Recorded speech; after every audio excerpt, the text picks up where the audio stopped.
it is amazing to me to this day how most people don't understand their own value proposition. They know everything else. If you look at this diagram behind me, they know who their key partners are. They know their key resources. They know their cost structure. They know their key activities.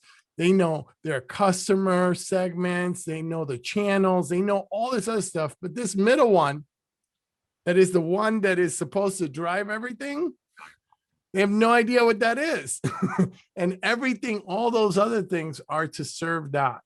And your ability to communicate your value proposition effectively, have core values, vision, and mission and strategy that are designed to drive that value proposition changes the game.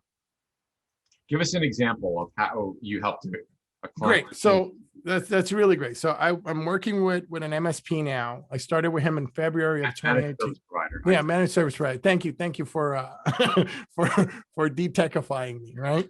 So I'm working with a managed service provider. I started with him back in 2018, February 2018, right? In February of 2018, he was 6 people and about $800,000-$900,000 in annual revenue. Okay.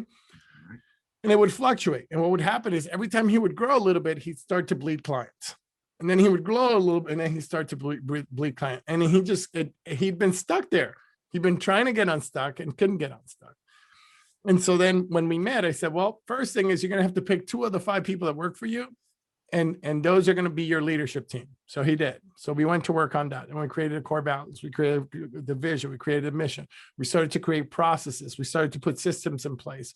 So in the first 6 months, we did an extra $200,000 in revenue, just on what I call you left it on the table revenue, right?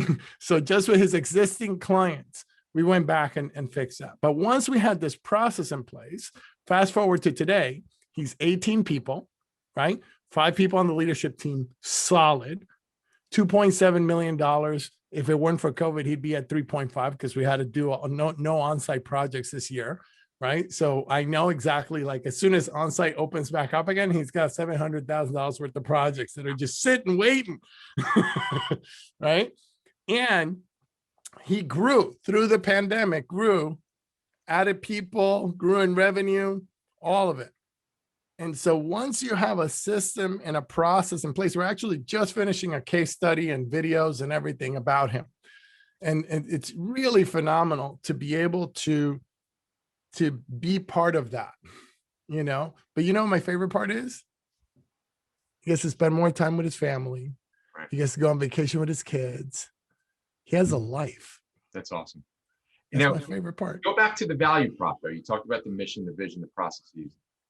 How did helping him identify the value prop and articulate the value prop, how did that help him grow? Well, first, once he articulated the value prop, he got that he helps a specific client, right? So it's like everybody, us. You're helping nobody, right? Yeah. You help everybody, you're helping nobody. Yeah. Right. You got to know what your niche is. So he knew specifically who that client was. And the second that got clear, all the noise went away. It was like, shoo, right? And I'm not saying you have to pick one client forever. You saw that we even had light effects. I'm not saying you have to pick one client forever.